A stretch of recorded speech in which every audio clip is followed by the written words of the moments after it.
Welcome to Fair Territory, everybody. I'm coming to you live from my hotel room in Dallas, where I'm getting ready for Game 3 of the American League Division Series between the Rangers and Orioles. Of course, the Rangers lead this one 2-0, but I want to start today by talking about the entire postseason. 5 thoughts I have on the postseason. I'm not going to go series by series, player by player, inning by inning. I'm just going to give you 5 general thoughts, and hopefully we can cover some things through that little device. First thought, we go back to Monday night in one of the better postseason games we have seen. One of the ones that we'll remember. I'm talking, of course, about Braves 5, Phillies 4. What amazing performances we saw in this game. What an amazing turnaround by the Braves. Let's set the stage and go back in time a little bit. Remember, the Braves were down 1-0 in this series. They were no hit for the first 5 2/3 innings of this game by Zach Wheeler.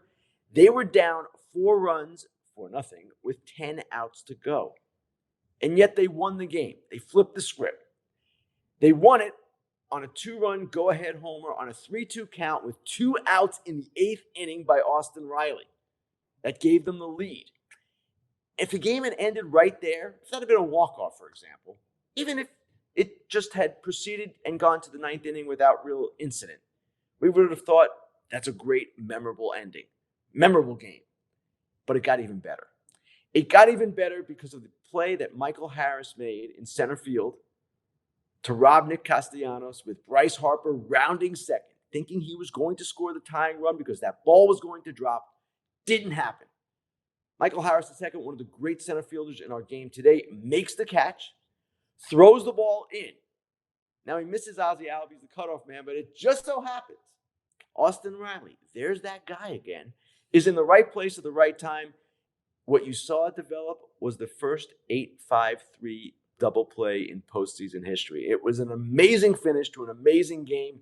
I encourage you to read Jason Stark in The Athletic today for all the details and all the craziness, just recapped by him as only he can. All right, that's thought number 1. Thought number 2, staying in the National League, the Dodgers. What I'm thinking here is that their starting pitching situation, let's call it, has finally caught up to them. Their starting pitching shortage would be the way to put it. Now, I'm not going to make excuses for the Dodgers, but here's the reality. They are without, due to injuries, Walker Buehler, Tony Gonsolin, and Dustin May. They are without Julio Urias, who is under investigation by the league for domestic violence. This would be a second offense by him. And effectively, they are without Clayton Kershaw, the old Clayton Kershaw. Don't tell me about October Kershaw. I'm talking about the guy who's going to the Hall of Fame and who has had some good October moments. He is not the same guy. He has a shoulder injury. That's why he's pitching the way he's pitching.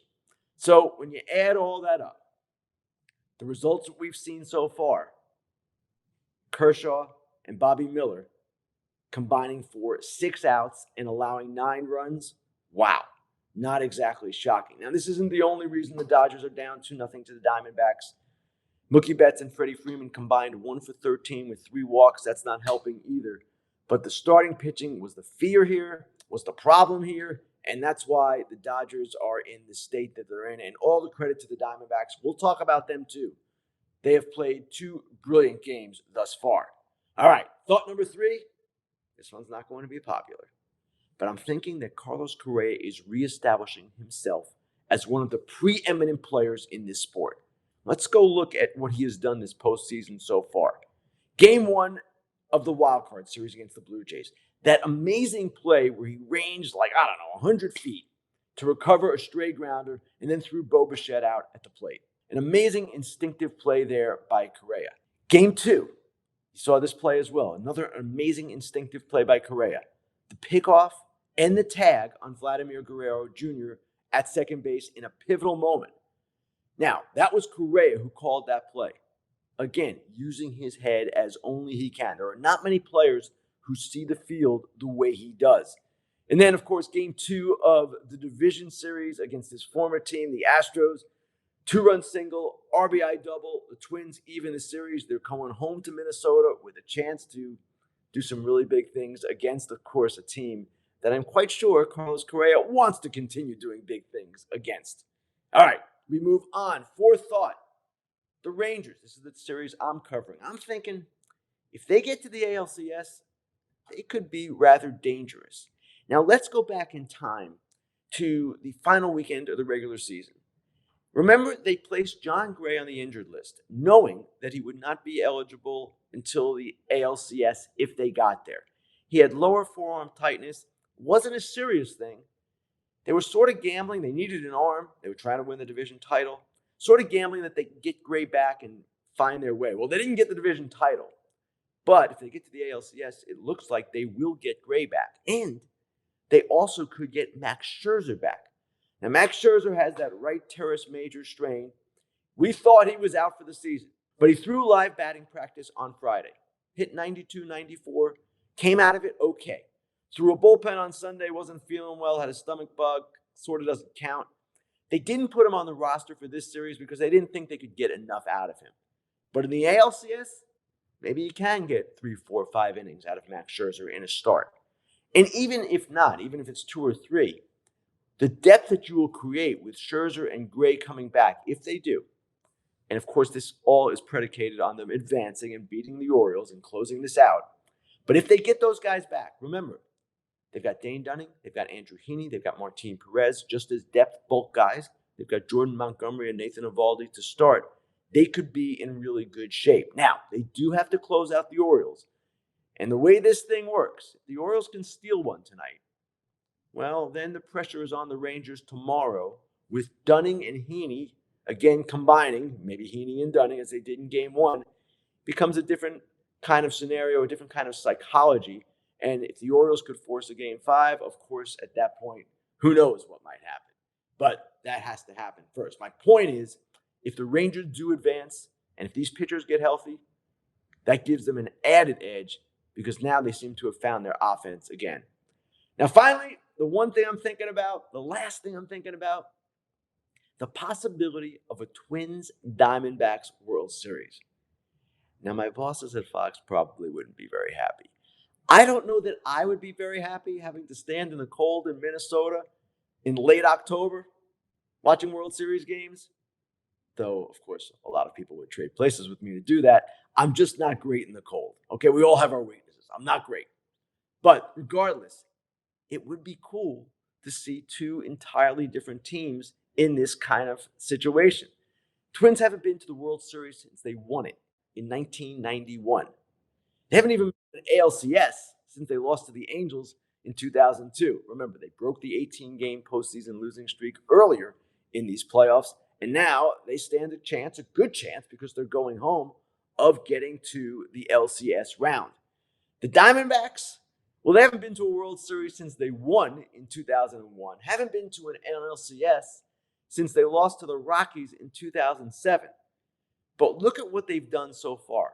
It's really impressive. Of course, they swept the Brewers in the wild card series, an upset right there, and then they go into Dodger Stadium.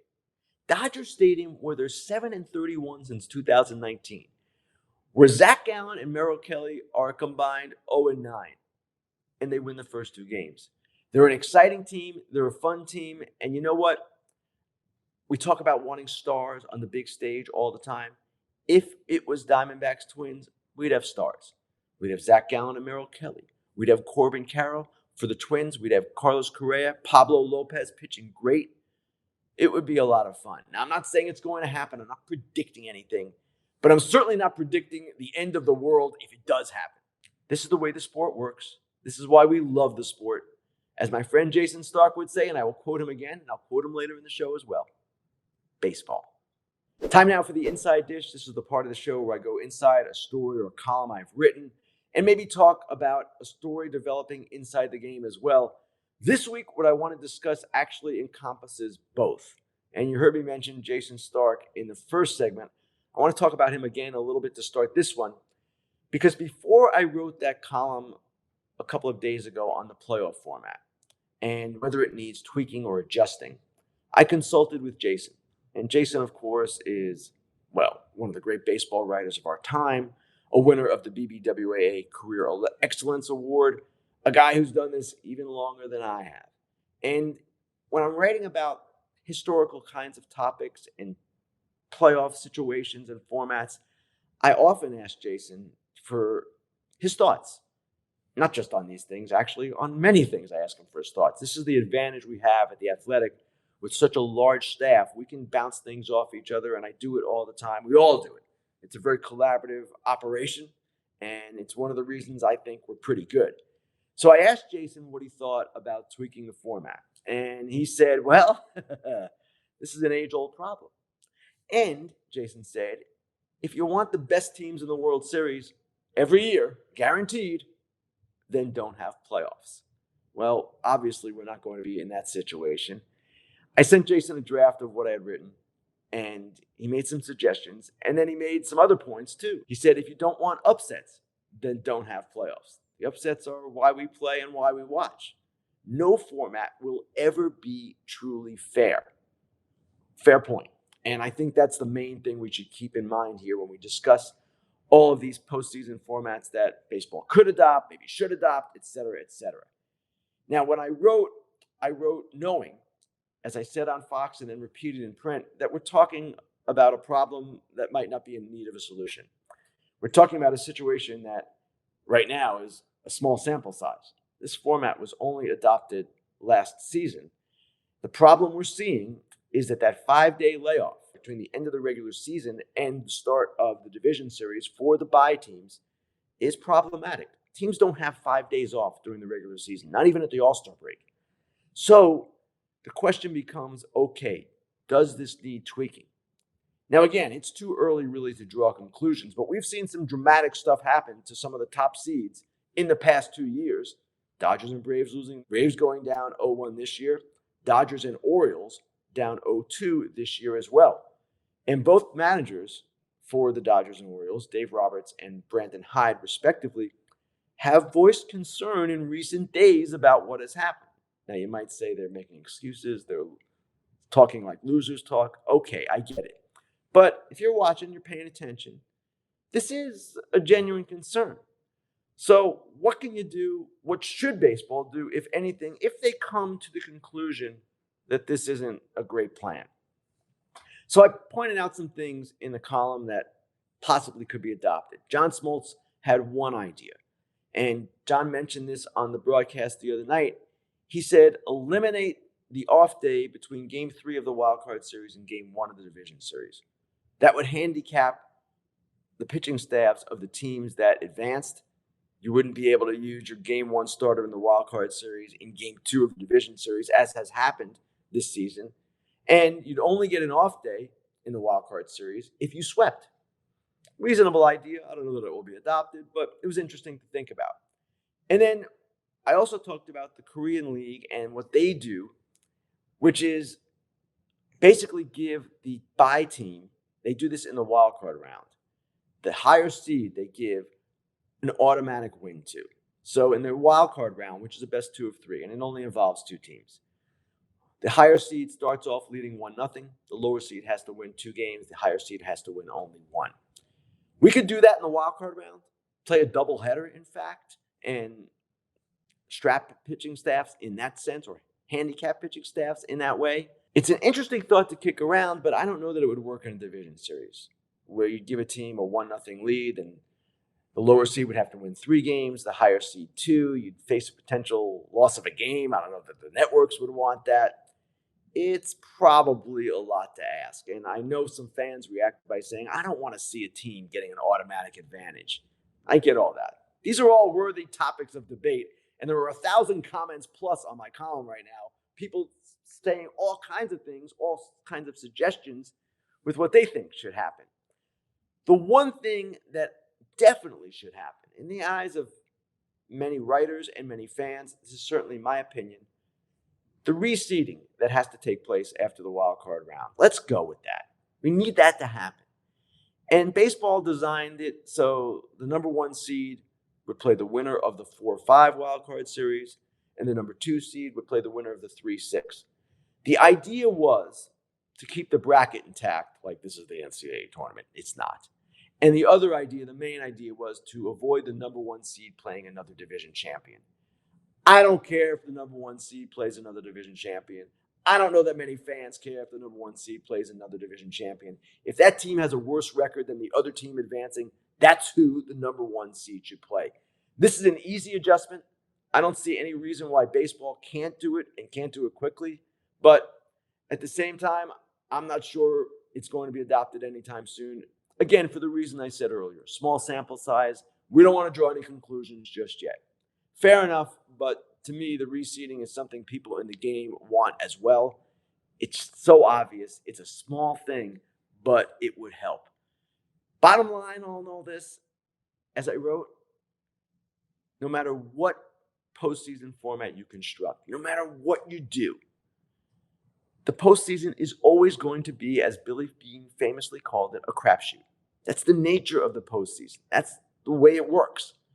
And no format following a 162 game, 6-month regular season is ever going to be truly fair. All right, here we go with the dude and dork of the week. Many candidates for dude of the week. Austin Riley last night, my goodness. I talked about Correa. We can talk about any number of people. But I want to give it to a guy that we probably don't talk about enough. Pablo Lopez of the Minnesota Twins. 7 shutout innings in Game 2. And of course, he's been the subject of much discussion this season, Pablo has, because of the trade that brought him to Minnesota with 2 prospects in exchange for Luis Arraez, who was threatening to hit 400 for a good part of the season and who had a great year for the Marlins.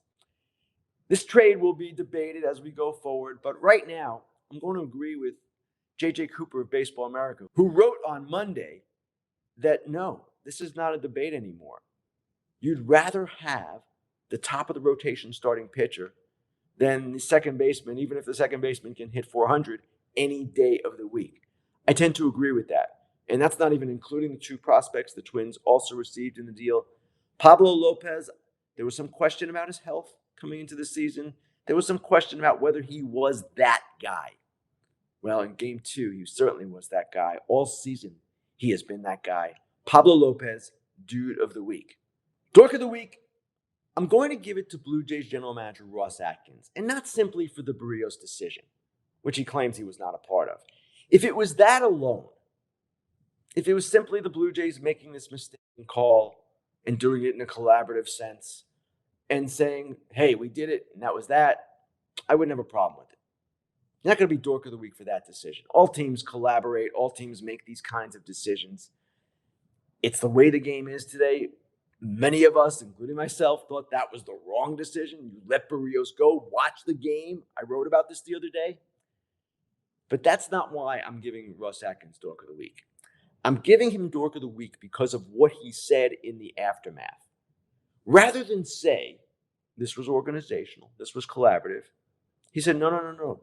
That wasn't the case. Okay, I'll take him at his word here. I'll give him the benefit of the doubt. But even if you give him the benefit of the doubt, here's the problem. He threw his manager under the bus.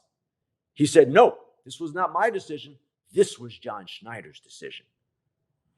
Now, if you're a leader of an organization, I don't know that finger pointing is the way to go in a moment of crisis. This was the ultimate in finger pointing in a big crisis. It's not right. And that decision probably was the reflection of collaboration, because all decisions teams make today are reflections of collaboration. They brag about it. We are a collaborative organization. They hire managers because he can collaborate with the front office. We hear this all the time. And then suddenly, in this moment of truth, they're not collaborating. It's all on the manager. Not buying that. And I'm really not buying throwing John Schneider under the bus. So Ross Atkins can say what he wants. He can say what he believes to be the truth, and he can defend himself. And I understand him feeling the need to defend himself. But I'd like to hear John Schneider's version of this, not just his sanitized version, which I'm sure we're going to hear, but the true version, what he's really feeling about his general manager and what he said about that decision. Not cool. Ross Atkins, dork of the week. Hey, it's warm and sunny in Texas, so at least I'm going to take the initiative while I'm here and protect my eyes with a pair of sunglasses from our new sponsor, Shady Rays. Shady Rays, an independent sunglasses company that has a world-class product that is right up there with all the expensive sunglasses you can buy in all your fancy stores. They have durable frames, extremely clear optics for outdoor adventures, and what really separates them is the best protection plan in the industry. If you lose or break a pair, even on day one, they will send you a brand new pair with no questions asked. And if you don't love your shady Rays, if for some reason they're not doing it for you, they will exchange them for a new pair or return them for free within 30 days. So you can buy and wear your shady Rays with the confidence that the company is going to have your back. Shady Rays right now giving out their best deal of the season. So go to shadyrays.com and use code FOUL for 50% off 2+ pairs of polarized sunglasses. Try for yourself the shades rated 5 stars by over 250,000 people. Time now for Grillin Ken. Let's get to your questions. We start from Jared. Jared asked, this is a good one. How much steam is there on Cleveland going after Kevin Cash? Kevin Cash, the manager of the Rays, addressed this Monday, and he basically said he's happy in Tampa Bay, has every intention of being back in 2024. That is the last year of his contract. The Rays also have an option on him for 2025. There might be some steam, at least among fans, talking about this, how he would be the perfect replacement for his friend, Terry Francona. But I don't see it happening. And I don't see it happening because really, what would be the point for Kevin Cash? He loves working with the Tampa Bay front office. They have a very unique relationship in that organization between the front office, the manager, really every member of the organization. It's one reason Eric Neander stays as well. He likes working for Stuart Sternberg, the owner. He likes the entire atmosphere there. You go to Cleveland, you're not stepping up in terms of payroll. It's not like you're getting much greater resources. And in fact, with Tampa Bay years away, but still constructing a new stadium or planning to construct a new stadium, I don't know if Kevin Cash will be around when it opens, but their situation financially could get better in the next few years. So I just don't see the logic from Cash's perspective. This isn't Craig Counsell, who might decide as a managerial free agent, hey, I'd like to go to a team with a bigger payroll, not be with mid-market Milwaukee, small market Milwaukee, really, anymore. I can see that. It makes more sense, even if it doesn't happen. You can see the logic. I don't necessarily see that Cash to Cleveland. It's kind of a lateral move, honestly. Next question comes from G.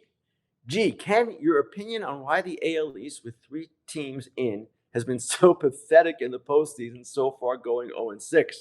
Gee, this is something I've thought about too. And I've thought about it in terms of, does this mean the AL East isn't as strong? What does it tell us? I'm not sure it tells us anything. As I discussed earlier, the postseason is the postseason. It's a crapshoot. It's a different animal. 2 of the teams that have been losing in the playoffs from the AL East, the Rays and Orioles, have been playing a Texas team that suddenly is hot again. Rangers lost 3 or 4 in the final weekend, lost the division title on a tiebreaker that they had control of, and yet they came into the postseason and looked like an entirely different team. So I don't have a problem with the Orioles and Rays losing to the Rangers. The Rangers might be the best team in the American League. They were for a good part of the season, or at least right up there. They weren't as good as the Rays and Orioles in terms of record. The Blue Jays, I've called them paper tigers in print. They are paper tigers until proven otherwise. Yes, they came out of the AL East, but I do not see them as a powerhouse. So, long story short, I don't see this as any kind of great statement. It's just one of those years for the AL East. Oh, here's a good one. Ken, what do you have with you in the camera well during a game to help you stay on top of things? Okay, so it depends on the camera well. Some are better equipped to work in than others. Fenway Park, you can't have a whole lot. Even Camden Yards is kind of tight in terms of the space where I can maybe set up an iPad, which is what I like to do. I generally like to set up an iPad so I can monitor the game on game day and on Savant while I'm watching, and just so I can look at Twitter or X, whatever we're going to call it these days, kind of keep track of things. And I can do that on my phone, and I do when I'm in a situation where there's not enough room for the iPad. But generally speaking, that's what I try to have with me. The iPad at all times, the phone, of course. I'll usually bring a Larabar with me, peanut butter chocolate chip. That's my mid-game snack, and that's about it. Bottle of water, that's the other thing. So that's how I get through it. I want to thank everyone for watching, everyone for listening. You can like us, you can subscribe to us on all of the usual outlets: YouTube, Apple, Spotify. Next week, I'll be coming to you from the American League Championship Series. don't know where exactly I'll be yet, but we'll be doing the show from there. Stay with me on X, formerly known as Twitter, and I will be posting exactly where and when I'm going to do the show. So just pay attention, follow me, and I'll talk to you guys next week. Hey, get in on the action with the FT fam at BetMGM. New customers use the bonus code FOUL, F-O-U-L, for a $1,500 first bet offer. Download the BetMGM Sportsbook app on iOS or Android, or visit BetMGM.com. Sign up and deposit at least $10 into your BetMGM Sportsbook account. Place your first wager and receive up to $1,500 back in bonus bets if the bet loses. If that bet does lose, your bonus bets will be available once your initial wager is settled. Gambling problem or concern? Call 1-800-GAMBLER.